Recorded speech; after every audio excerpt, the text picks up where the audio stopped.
Bonjour Alexis Corbière. Bonjour. Près de 300 morts dans un puissant séisme au Maroc cette nuit. Ce bilan est évidemment provisoire. L'ambassade de France sur place a ouvert une cellule de crise. Peut-être un premier mot sur cette actualité dramatique. Évidemment de solidarité. Je crois que tous les Français sont attachés. Quand des peuples souffrent dans le monde, il y a une empathie. Mais les Marocains, c'est un peuple frère.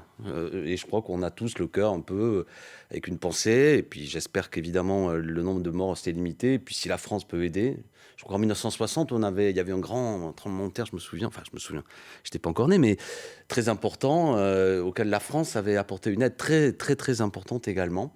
À Agadir, et là, solidarité avec nos amis marocains, et je crois qu'il est de notre devoir, autant que possible, d'apporter une aide matérielle. L'actualité, c'est évidemment aussi le sport. Hier soir, le rugby. Il me semble que c'est un sport que vous appréciez. 27-13 pour les Bleus, ça démarre bien. Est-ce que ça a été entaché par exemple, des sifflets du président de la République juste avant la rencontre ? Ça n'a pas été entaché, ça a été magnifié par ça. C'était beau. C'est ça l'esprit du sport, pardonnez-moi. Là, c'est pas le sport. Il ne me semble pas qu'Emmanuel Macron soit un sportif.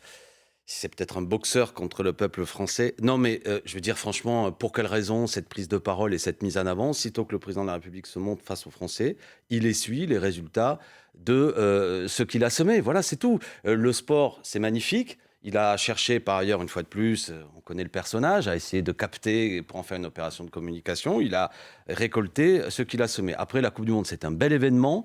Les Français, on commence bien. Moi, j'adore le rugby, je ne vais pas développer. Je pense à Julien Marchand, qui est un beau joueur, et j'aimerais pas qu'il fasse que 10 minutes de cette Coupe du Monde.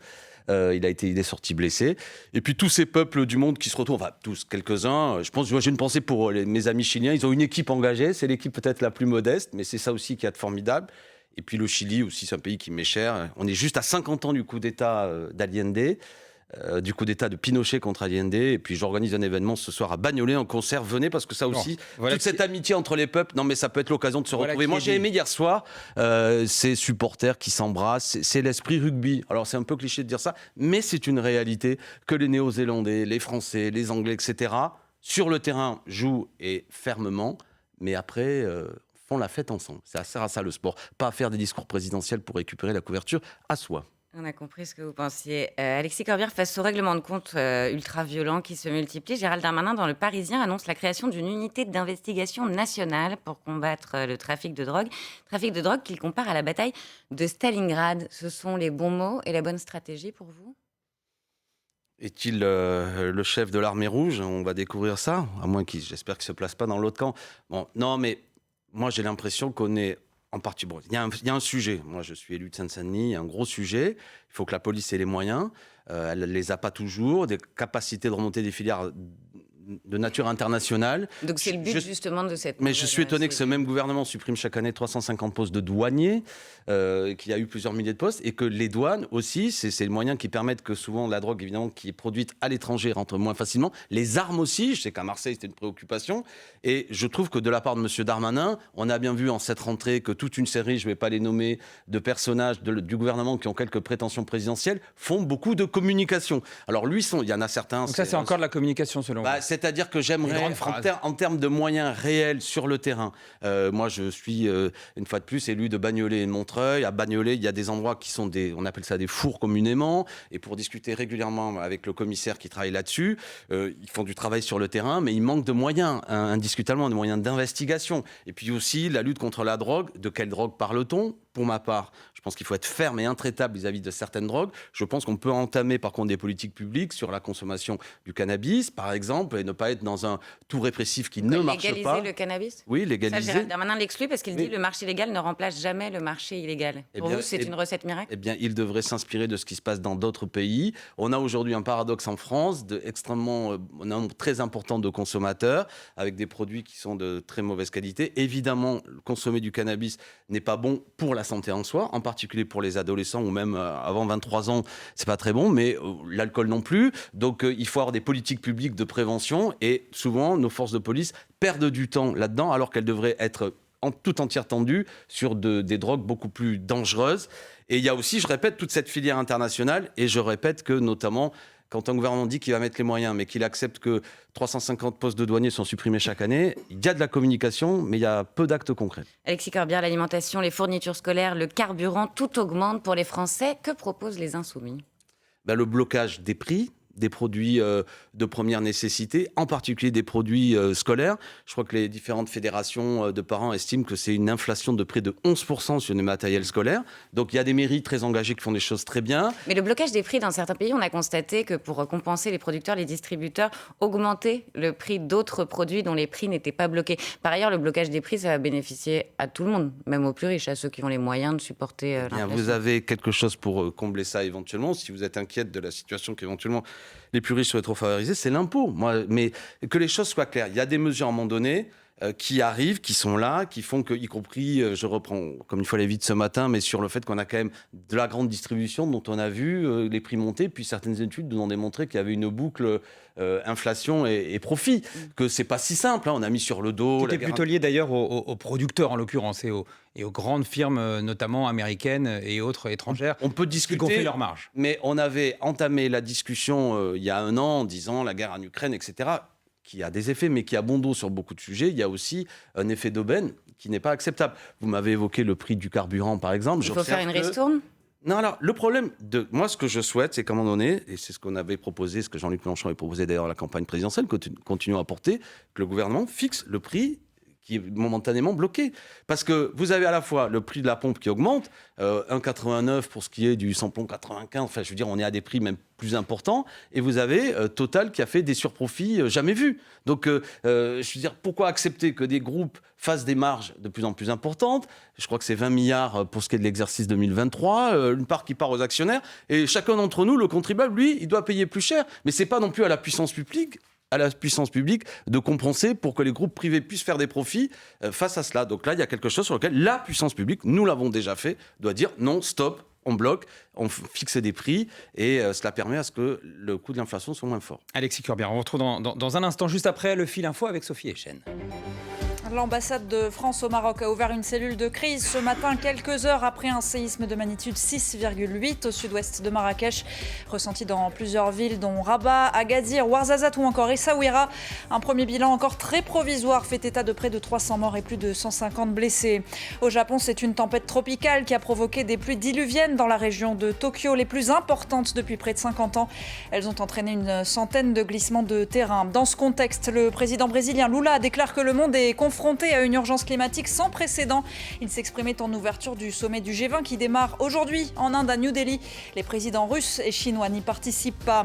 La Croix-Rouge se mobilise aujourd'hui à l'occasion de la journée mondiale des premiers secours. Des bénévoles seront disponibles partout en France pour vous apprendre les gestes qui sauvent. Seulement 40% des Français sont formés à l'heure actuelle. France Info. Le 8-30 France Info, Agathe Landré, Jean-Rémy Baudot. Toujours avec Alexis Corbière, député insoumis de Seine-Saint-Denis. À Clermont-Ferrand, le père d'une jeune fille qui s'était vu refuser l'accès au lycée en abaya sera jugé fin octobre pour avoir menacé de mort le proviseur. Il est soupçonné en tout cas de l'avoir menacé de mort. Est-ce que ce n'est pas la preuve que certaines personnes peuvent venir défier la République et la laïcité, comme l'a dit le président, pour justifier cette interdiction de l'abaya ? Non mais attendez. Premièrement, c'est inacceptable que quiconque menace un enseignant, un proviseur, tout ce que vous voulez. C'est intolérable et bon, la justice va s'en mêler. J'observe que le monsieur dit qu'il n'a pas dit ça, mais qu'il s'est énervé, machin. Mais de toute manière, le message doit être clair. Il est hors de question qu'un fonctionnaire, enfin, n'importe quel citoyen, mais puisqu'on parle du sujet, se voit menacé avec des mots qui sont intolérables, qui sont effrayants. Ça, c'est une chose. Bon, ceci dit, de grâce, l'amalgame, si je puis dire, entre un sujet et le fait que si on n'est pas ferme, on va se faire égorger, là, me semble être pas acceptable. Un raccourci qu'Emmanuel Macron avait notamment formulé, notamment entre l'abaya et Samuel Paty. On peut discuter, mais n'allons pas trop loin dans ce qui me semble être des propos qui compliquent tout. Mais pourtant, Alexis Corbière, pardon, mais ce sont certains insoumis qui taxent cette interdiction d'islamophobie. Samuel Paty aussi moi, je avait vais été accusé d'islamophobie. Mais quand vous faites une conversation là-dessus, alors que le sujet de la rentrée est quand même sur d'autres préoccupations, on va en dire deux mots. Mais est-ce que vous êtes d'accord avec ces mots ? Est-ce que vous dites que cette interdiction, elle est islamophobe et raciste comme elle veut faire une conversation sur la rentrée qui concerne 12 millions d'élèves, sur quelque chose de très particulier qui concerne des élèves d'une certaine confession. Et ça me pose un problème. Parce que je sais très bien l'état politique du pays et de considérer que le service public, l'école, revenons à l'essentiel, l'école c'est la base de tout. Qu'est-ce que nous voulons ? Nous voulons lutter contre la ségrégation scolaire, ce que j'appelle même le séparatisme scolaire. Le fait que dans ce pays, selon l'établissement scolaire où vous mettez vos enfants, il n'est pas vrai qu'il a le même accès à l'éducation, même dans le public. Et en plus, la concurrence du privé confessionnel, qui concerne 18% des élèves, d'accord ? Avec une situation où les riches mettent leurs enfants dans le même établissement. Ce que vous évoquez, la question des tenues des enfants, est souvent l'effet d'une concentration de certaines personnes, notamment issues d'immigration, dans les mêmes établissements. Donc si vous voulez lutter contre cet effet de ségrégation, il faut s'en prendre, mener des politiques de fond, de défense du service public, ce qui n'a pas lieu. Dans ma circonscription encore, dans un collège par exemple de 550 élèves, le collège travaille à Bagnolet, il manque une assistante sociale, une infirmière scolaire, les élèves depuis 2 ans n'ont aucune visite médicale. Bon, ça c'est un sujet. Ça veut dire que le séparatisme scolaire que vous dénoncez prime par exemple au séparatisme, à la lutte contre le séparatisme communautariste que le gouvernement dénonce régulièrement. Moi, j'utilise le terme de séparatisme parce que le gouvernement, terme confus par ailleurs. Mais oui, il y a une réalité que les plus riches ne mettent pas leurs enfants dans les mêmes établissements que les plus modestes. Voilà, ils contournent la carte scolaire, ils vont vers le privé. Et là-dessus, rien n'est fait. Privé confessionnel. Donc c'est une diversion, selon vous. Alors, à partir de là, ça c'est le sujet majeur. Sujet majeur pour un pays. Parce que si on laisse faire ça, des études du CNRS nous montrent ce qu'on appelle ça l'indice de positionnement social. Les riches, les établissements privés accueillent de plus en plus les familles les plus aisées. Si on veut lutter contre ça, pas pour faire mal aux gens, mais pour dire en République, il faut qu'il y ait de la mixité sociale, que nos enfants soient assis sur les mêmes bancs. Pas que parce que je suis de telle ou telle origine, je ne fréquenterai jamais telle personne. Si on veut travailler à ça, je suis candidat à aider à ça. Si par contre on ne fait rien, on laisse se creuser ce type de politique, et d'un seul coup on montre du doigt des gens, en tordant la loi de 1905, parce qu'on rentre dans autre chose. Moi, je suis défenseur de la loi, non seulement de 1905, mais de celle de 2004. Le Conseil d'État dit que cette interdiction est conforme à la loi de 2004. Le Conseil d'État, qui m'avait fortement déçu à l'occasion de la bataille sur les retraites et qui nous avait refusé qu'on puisse seulement faire un référendum d'initiative partagée, je l'ai lu, le prononcé du Conseil d'État, il est quand même bizarre parce qu'il ne va pas dans le détail de pourquoi une abaya et un camis sont un signe religieux. Il dit, selon le ministre. Et ben moi, je sais ce qu'est un signe religieux. Une kippa, une croix, un foulard qui cache les cheveux, ça c'est un signe religieux. Vous ne pensez pas qu'en 2004, si l'abaya avait été utilisée régulièrement, ce serait rentré dans le cadre de cette loi qui a interdit le voile à l'époque ? Non, parce que dans la commission Stasi, notamment qui a discuté de ça, l'affaire des vêtements avait été évoquée et il est clair qu'à ce moment-là, il n'avait pas souhaité aller dans cette direction. Je connais parfaitement ces débats. Mais la jurisprudence évolue et aujourd'hui, le Conseil d'État dit que le port de l'abaya s'inscrit dans une logique d'affirmation religieuse. Ça se discute. Pour évidemment vous, qu'il y a un mélange c'est étayé par des témoignages de jeunes filles qui disent qu'elles portent l'abaya en vue de s'affirmer religieusement. Mais comment dirais-je, qu'il y a des signes où le culturel se mélange au cultuel. Ça, c'est une évidence. Maintenant, ça s'arrête où, tout ça ? Si une jeune fille se présente demain à un établissement parce qu'elle était à une fête le week-end et qu'elle a du henné sur les mains, c'est quoi ? On va lui demander de nettoyer les mains. D'autres exemples, mais aujourd'hui, on peut toujours trouver d'autres exemples. Aujourd'hui, c'est le port d'abaya le port de tenue religieuse qui a explosé de 150% en 2 ans, et donc la question se pose.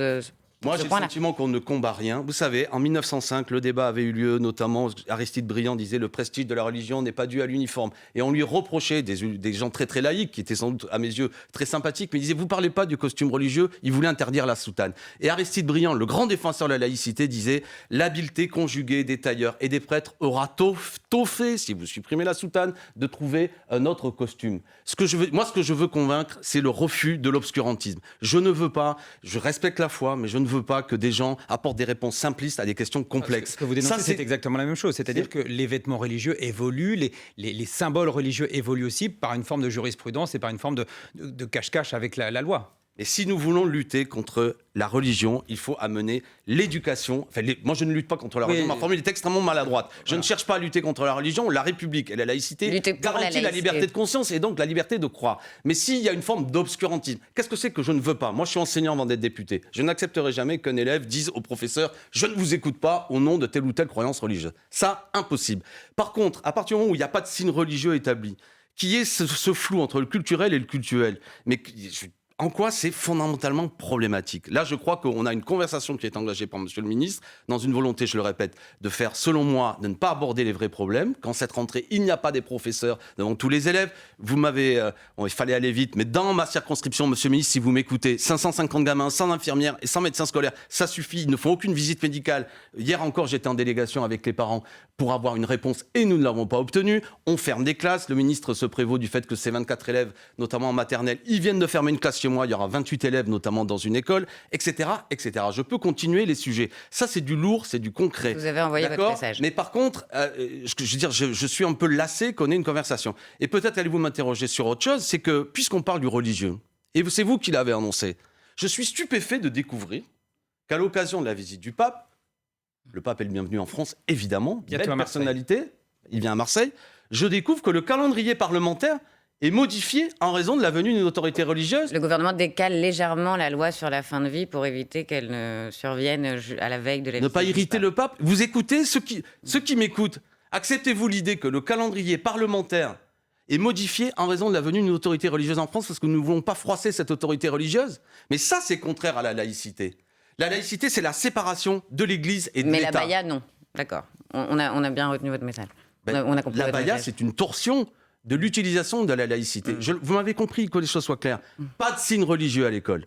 Mais quand on commence à rentrer dans un vêtement, là, on est dans une pente sans fin. Mais si le même qui donne la leçon dit que les députés ne peuvent pas discuter d'un texte avant qu'une autorité religieuse vienne, parce qu'il est possible que cela déplaise à cette autorité religieuse, je dis que c'est de la laïcité à géométrie variable. Et ça, c'est de la fausse laïcité. En parlant d'Emmanuel Macron, il a écrit une lettre aux oppositions suite à son long huis clos avec les chefs de parti. Il n'exclut pas aujourd'hui d'élargir le champ du référendum à l'immigration, en cas d'accord sur une réforme constitutionnelle.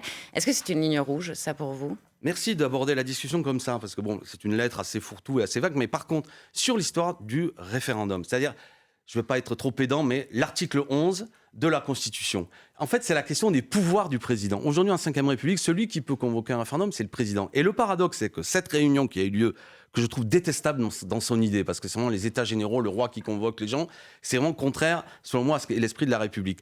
Après l'utilisation du 49.3, de la brutalisation du Parlement, de la concentration de pouvoir aujourd'hui entre les mains du président, ce que dit le président dans sa lettre, c'est qu'il est prêt à discuter, en fait, de l'élargissement des champs du référendum et de ses pouvoirs personnels, en vérité. Je me fais comprendre, c'est-à-dire, aujourd'hui, c'est assez cadré les thèmes sur lesquels un président peut convoquer des référendums, mais M. Macron considère qu'après avoir fait quelques heures de réunion, on va discuter du fait que lui a encore plus de champs pour convoquer un référendum en faisant le choix, lui, de la question. Mais les Français sont majoritairement favorables à ce référendum, et notamment les électeurs de gauche. Non, vous voulez pas leur poser la question ? Non, mais parlez pas. Les Français, ils étaient contre la réforme des retraites. Mais ça peut pas...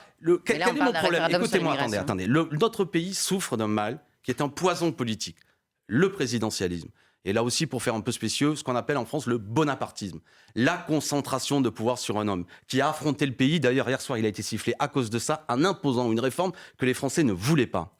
Dans ce cadre-là, le problème du référendum, c'est qu'un seul homme peut le convoquer, le président de la République. Et évidemment, il le fait sur les sujets que lui, il veut. Lui, il a la maîtrise de la conversation. Et donc, évidemment, il ruse. Et là, il veut amener la conversation sur un sujet, enfin d'ailleurs, je ne sais pas où ça finira, mais pour dire éventuellement sur l'immigration. D'ailleurs, c'est quoi la question ? Comment, sur un sujet aussi complexe, on peut de manière binaire dire oui ou non ? C'est une manœuvre politique pour ne pas parler social, pas parler démocratie, pas parler écologie. Là, c'est détestable. Et je pense que les forces politiques devraient dire, au terme de cette première réunion où le tour de piste a eu lieu... Vous y retournerez d'ailleurs, juste ? Mais moi, je pense qu'il faut arrêter, il faut dénoncer aux yeux des Français qu'en République, il n'y a pas un homme qui convoque les gens, qui mène une discussion, qui choisit, etc. Ça ne peut pas fonctionner comme ça. Il y a un endroit où les forces politiques se parlent, ça s'appelle le Parlement. Merci beaucoup Alexis Corbière, député de la France Insoumise de Seine-Saint-Denis. Merci beaucoup d'être venu réagir ce matin à l'actualité sur le plateau de France Info. Merci Agathe, on se retrouve demain et il est l'heure du Fil Info avec Sophie Echen.